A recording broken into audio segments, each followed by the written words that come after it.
Agora, vamos falar um pouquinho, professor, antes da gente se despedir, sobre a popularidade ou a impopularidade, né, do presidente Trump. Tem caído bastante a aprovação dele. Nesse segundo mandato, está no nível mais baixo possível. A Reuters estava apontando, eu estava lendo aqui, que dois fatores pesam e estão entrelaçados, custo de vida e guerra no Oriente Médio, né? A população reclamando muito e muito a ver com a guerra, com o preço dos combustíveis, consequentemente dos alimentos e de outros itens necessários. Qual é o risco real dessa guerra, ou do segmento, continuidade dessa guerra, para o presidente Donald Trump, olhando para a situação, os republicanos também muito preocupados agora, professora, com a eleição de meio de mandato, né, que ocorre nesse meio do ano? Pois é, Tainá, e aí a gente começa a observar, né, que as midterms estão batendo na porta e pode surtir um efeito devastador em relação a uma derrota do Partido Republicano nessas midterms, né? E nas midterms, só para deixar muito claro, a gente tem uma renovação do Congresso dos Estados Unidos e de alguns governadores centrais, né, de alguns estados-chave, principalmente para o cunho eleitoral. Dentro dessa premissa, o que a gente observa? O eleitor dos Estados Unidos, o eleitor republicano, ele não está feliz com o Trump. A gente precisa entender que, nesse momento, o Trump conta com apenas 36% de aprovação. É um dos índices mais baixos ao longo da história dos Estados Unidos para esse segundo ano de mandato. E aí a gente precisa entender por que ele está, né, com essa popularidade tão baixa. Porque as duas bandeiras de campanha dele estão sendo atacadas por ele próprio. A primeira bandeira de campanha era que ele é o articulador da paz, os Estados Unidos não fariam aquelas chamadas guerras eternas e, inclusive, ele não faria dispêndio orçamentário monumental para retroalimentar guerras que não seriam deles. E o que os estadunidenses veem é que essa guerra não é dos Estados Unidos, é de Israel, primeiro ponto. E segundo, ao aumento do gasto militar dos Estados Unidos, sobremaneira nesse momento. A gente precisa pensar que 1/4 do orçamento destinado à NASA foi cortado para colocar justamente um contingente militar dos Estados Unidos. Então, esse é o primeiro ponto muito sério, que vai atingir, obviamente, o eleitorado, parcela do Partido Republicano que não concorda com essa guerra, e, inclusive, aí conectando, como você mesmo falou, vai incluir aí o índice de inflação dos Estados Unidos. A gente também precisa lembrar que o Trump bateu muito na tecla que o Joe Biden não conseguiu estruturar a questão econômica. Ele deixou com que os índices inflacionários subissem, com que a comida ficasse mais cara e o combustível ficasse mais caro. Mas a partir do momento que ele próprio, Trump, com suas ações, coloca em risco o comércio internacional, ainda que os Estados Unidos sejam autossuficientes em petróleo, a gente precisa entender que o preço dessa commodity ele está interligado no cenário internacional.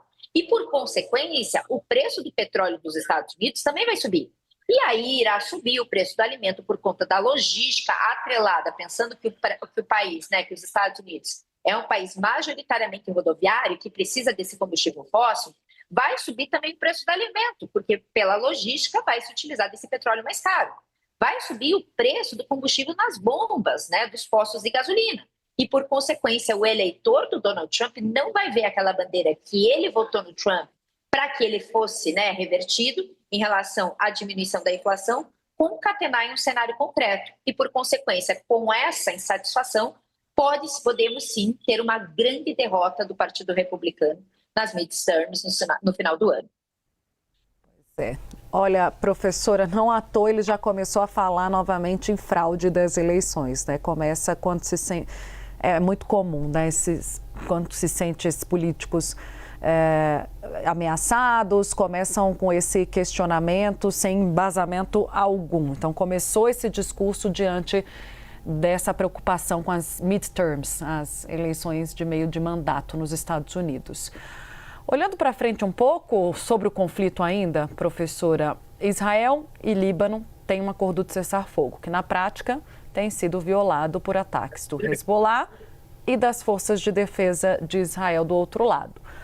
Como é que a construção de um eventual acordo de paz entre Estados Unidos e Irã pode arrefecer as tensões entre Israel e Líbano, se é que podem arrefecer, não é, professora?